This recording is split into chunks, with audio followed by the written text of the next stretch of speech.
All right, let's begin with session 27, page 194 in your workbook. Top of the page, the conquest of the Golan Heights.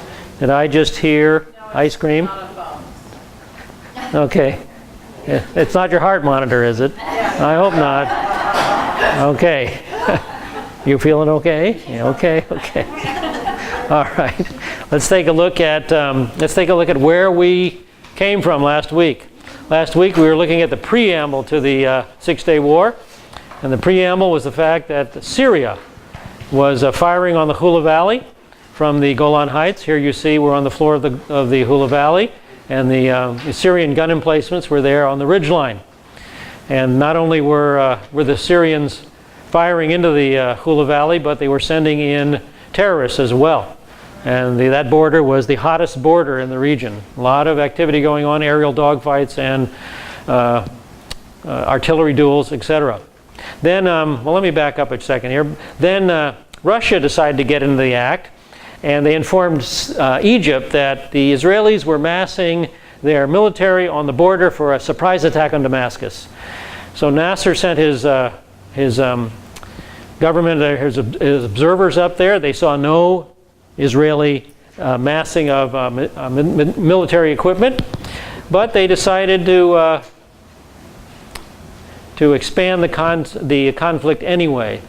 So Nasser sent his troops into the Sinai, demanded the UNEF leave the border, and then you see the orange arrow there. It's the UNEF running out of the area just as quickly as possible.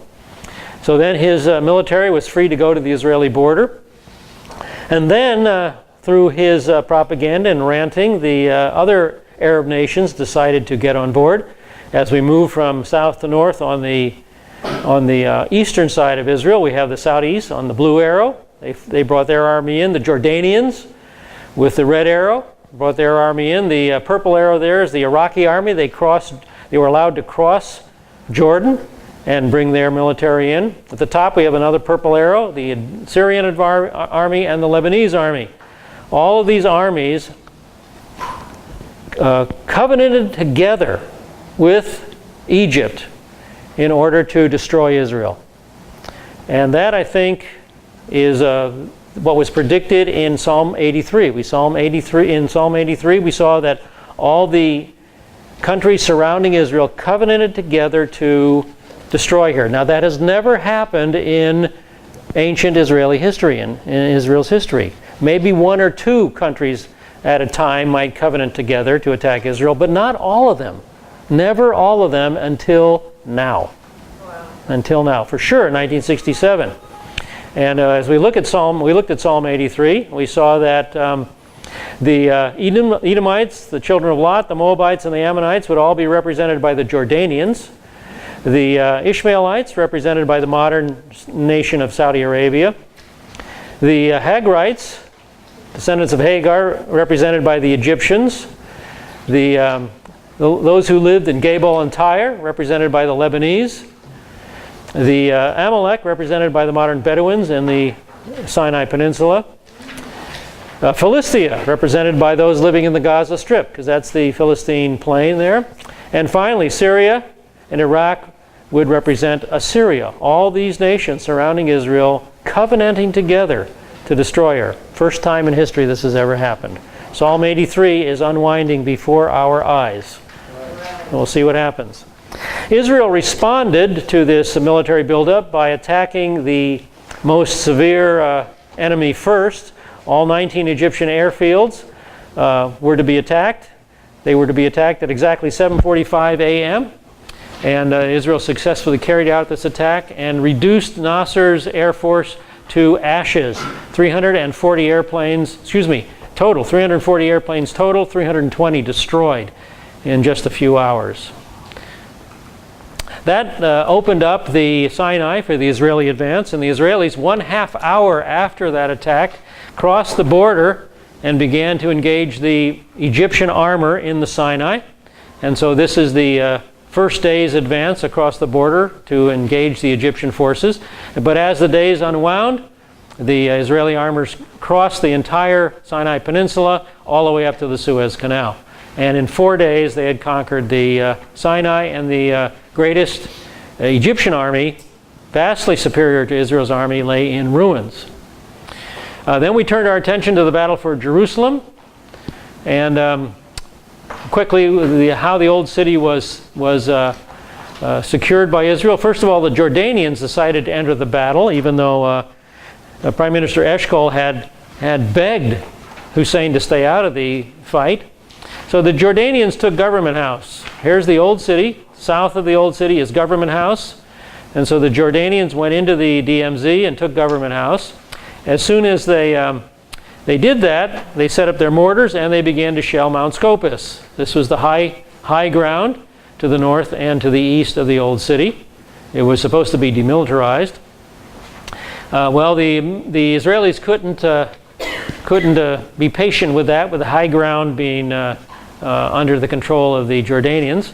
So they began, first of all, to take the Hill of Evil Council and Government House. So two Israeli forces took the Government House and the Hill of Evil Council, securing the high ground to the south of the old city.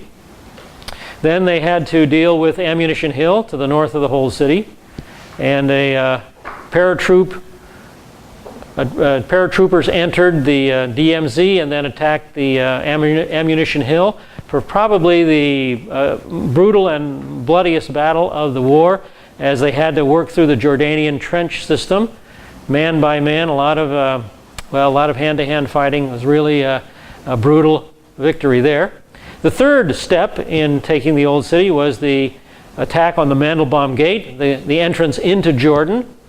So the paratroopers started from Mea Shearim, and they attacked the Mandelbaum Gate.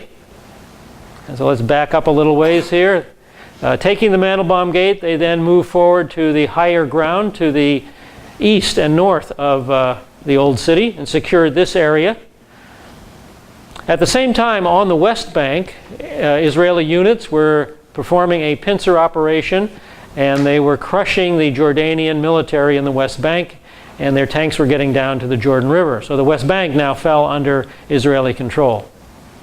The paratroopers, after securing this area, then moved on to the Augusta Victoria Church. This was the final high ground that needed to be taken, and it was secured. After taking the Jordan demilitarized zone, down the road through the Kidron Valley and up to the Lion's Gate, one of the principal entrances to the old city. So here's the Lion's Gate. Through the Lion's Gate, it leads right beside the Temple Mount. A quick left turn, at least 3 entrances into the Temple Mount, and the Israeli army was on the Temple Mount. And it was captured. Here is a picture of the Israeli troops advancing on the Temple Mount. They didn't stop there. They went out the Mughrabi Gate and then went for the Western Wall. And here again are the Israeli soldiers just exiting the Mughrabi Gate. And this is the prayer alley where Jewish people were allowed to pray for the last 2,000 years. And of course they liberated that prayer alley, and this is that very, very famous picture of the paratroopers at the Western Wall. Eshkol, Dayan, and Rabin, the generals, entered the old city shortly thereafter. And that brings us now to page 194 and the conquest of the Golan Heights. Yes, Diane. What was the name of the author of the book, The Battle? Mordecai Gur, G-U-R. General Mordecai Gur, G-U-R, yes. Yeah, very interesting book. Well worth a read. All right, the conquest of the Golan Heights. Everybody there, page 194. The final decision awaiting the government was the action regarding Syria. At 3 a.m. on June 9th, Dayan was informed that the Egyptian and Jordanian ceasefires had come into effect. So the eastern and southern areas of conflict were now calm. It was at this point that he decided to move against the northern enemy, go to the Syrian front. Israel's strategy was to crack the main fortifications, move onto roads behind the Syrians, and the enemy will panic. And the strategy proved correct. The morale of the Syrian army was shattered irretrievably, and its troops began fleeing for their lives. At 5:30 p.m. on June 9th, the Syrian representative in the Security Council announced that his government had ordered an end to the fighting in compliance with the UN ceasefire resolution. Within half an hour, similar orders had gone out to the Israeli armed forces on the northern front. However, Israel maintained their drive with the intention of taking the entire Golan. At the Defense Ministry in Tel Aviv, tension was growing as the Golan offensive raced the UN ceasefire deadline. The Israeli drive was successful, and the Golan Heights were taken. So here's a map of the area that Israel secured from Syria. The light area, of course, is the Golan Heights. The dark area to the west is Israel. The dark area to the north is Lebanon. Syria on the east, Jordan on the south. But that was the area taken during this operation, the Golan Heights. So the Six-Day War ended officially at 6:30 p.m. Israel time on June 10th. It had been a catastrophic defeat for the Syrians. In 27 hours, a little over one day, in 27 hours of battle, they had lost 2,500 killed, 5,000 wounded, 1/3 of their tanks, half their artillery, 80,000 soldiers and civilians fleeing the Golan. Israel lost 115 killed, 306 wounded, as well as 2 civilians killed and 16 wounded from the Syrian bombardment against the Galilee settlements. So the entire Golan Plateau was now in Israel's hands, and the long nightmare of Syrian bombardments was over. The nation's equipment losses were 40 planes and 80 tanks. Now overall, for the Six-Day War, the Arabs may have suffered up to 30,000 casualties, at least 450 planes and 1,000 tanks destroyed or captured, as well as vast quantities of supplementary equipment. So, page 195, I've given you this map of Israeli conquest of the Golan Heights. This kind of summarizes the northern frontier. So you can refer to that if you need to. All right, now here's some pictures of the Golan Heights. I thought I'd give you a peek at what it looks like. This is, I think, from Mount Avital looking to the east. The farms in the foreground, of course, are Israeli farms, and where the farmland ends is where the DMZ begins. And off in the distance is the town of Quneitria. That's Quneitria. You hear a lot about it these days because the Assad government and the rebels are fighting over that area. You guys recognize the name Quneitria? Well, there it is, and it's very, very close to the Israeli border. Now here, I just cranked my telephoto up as much as I could, which is only a 10 times telephoto, but there you can get a view of Quneitria. You see in the foreground, there's no farmland, that's the DMZ, and the city of Quneitria in the background there that you hear all about. Now we turn our gaze to the north, and there's Mount Hermon at the northern end of the Golan Plateau, Lake Rav in the foreground, and you see a lot of the Israeli farms. It's really quite a lush area, nice area to be. So that's looking north at Mount Hermon. Now this is not so pretty a picture that you see up there all the time. The Syrians planted thousands and thousands of mines in that area. So when you're driving along up there, you'll see beside the road a wired off area, barbed wire with these signs. If you're up there, don't go on that side, the other side of the wire, okay? Because there's still thousands and thousands of Syrian mines in place up on the Golan Heights. So just an evidence of all that's gone on in the past. All righty. Page 196. The results of the Six-Day War. Page 196. A new military geographic reality had been created in the Middle East. And that military geographic reality is this map on page 197.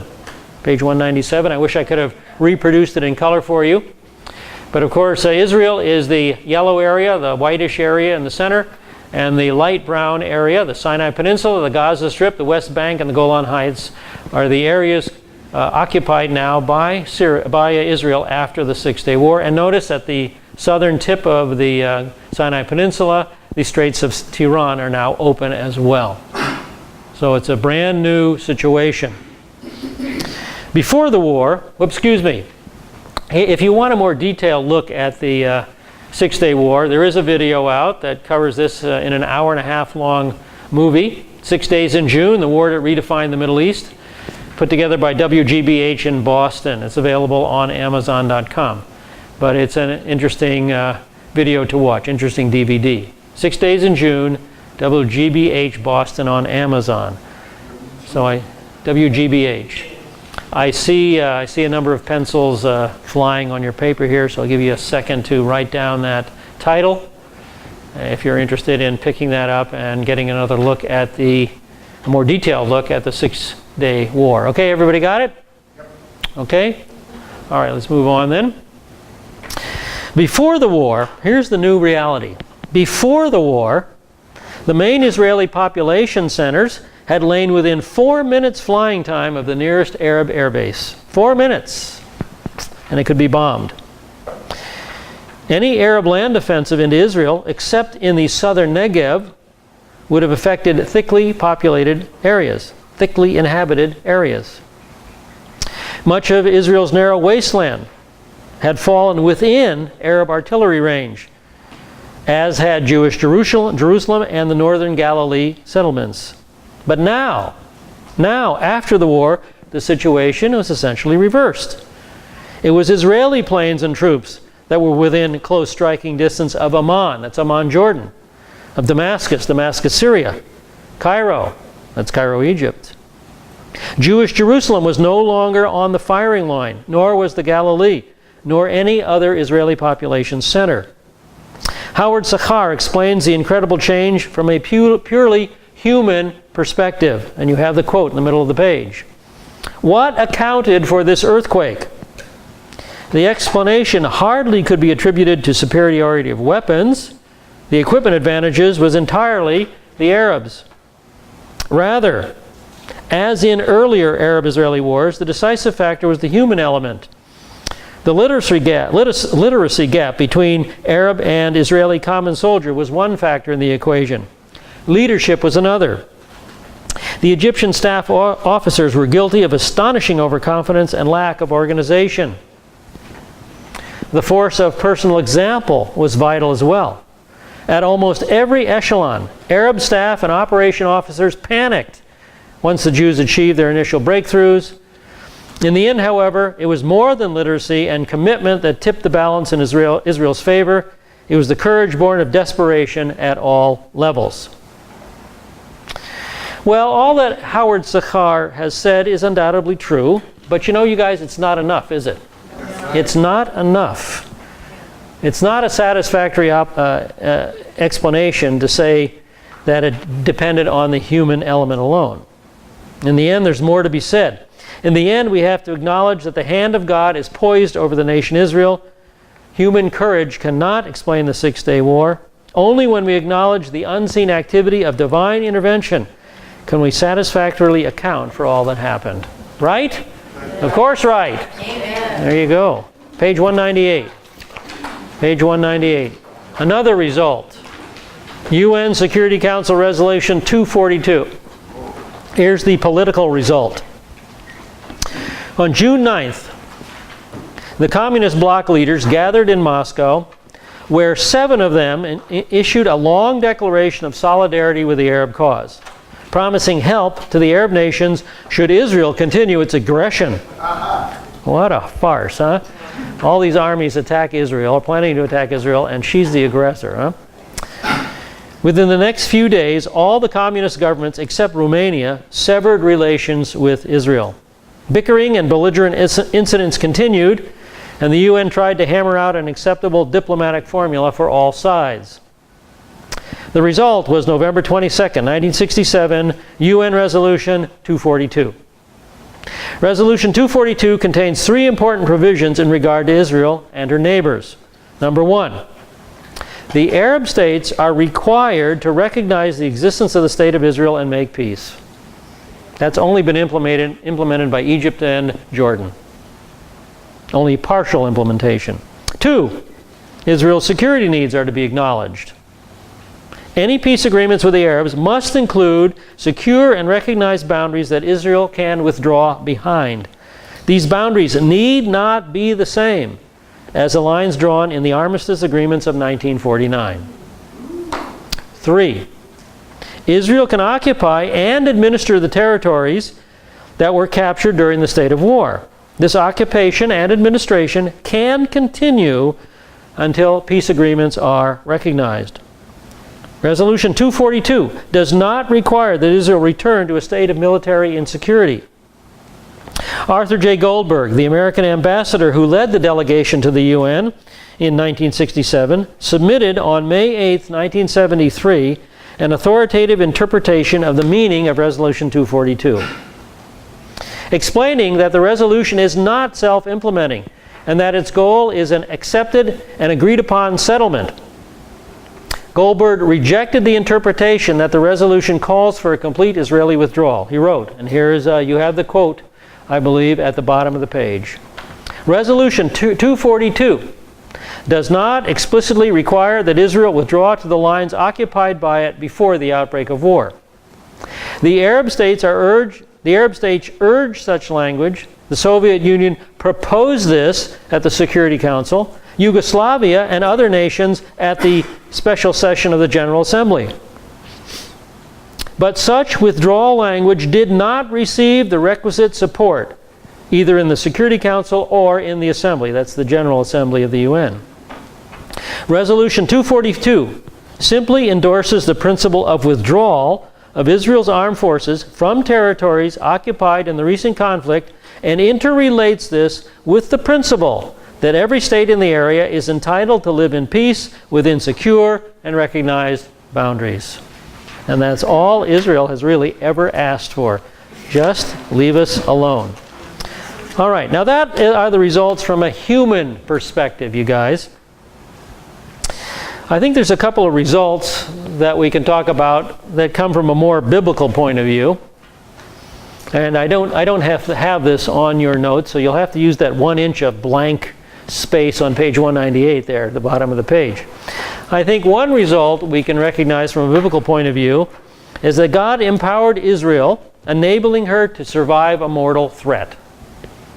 God protected his people, enabling the nation that he has brought into existence in the first regathering to survive a mortal threat. God empowered Israel. But secondly, one thing I want you guys to recognize, you're probably not aware of this, that God was also moving in Jewish lives by bringing many Jewish people to faith during this time. Many of us in ministry today came to faith during this general time frame. You know, I came to faith in about 1967. And many of my peers in Jewish ministries say 65, 66, 67. You know, right? The same period of time. So God was busy in the Jewish community, working in the Jewish community. All right. Now, at this point, I want to emphasize the fact that we can't explain the Six-Day War strictly from a human perspective. Strictly from a human perspective. You know, human courage cannot explain the Six-Day War. I want to look a little deeper into that. And to do that, I want to show you Program 7 from Against All Odds, called 1967. And we're going to see just a few illustrations of God's intervention in the lives of common, everyday Israelis, things, unexplainable things that they experienced during the 1967 Six-Day War. I think you'll find this very fascinating as we look at this little 30-minute movie. So go take your break, listen for the shofar, and we'll be back in 15 minutes, and we'll take a look at Program 7.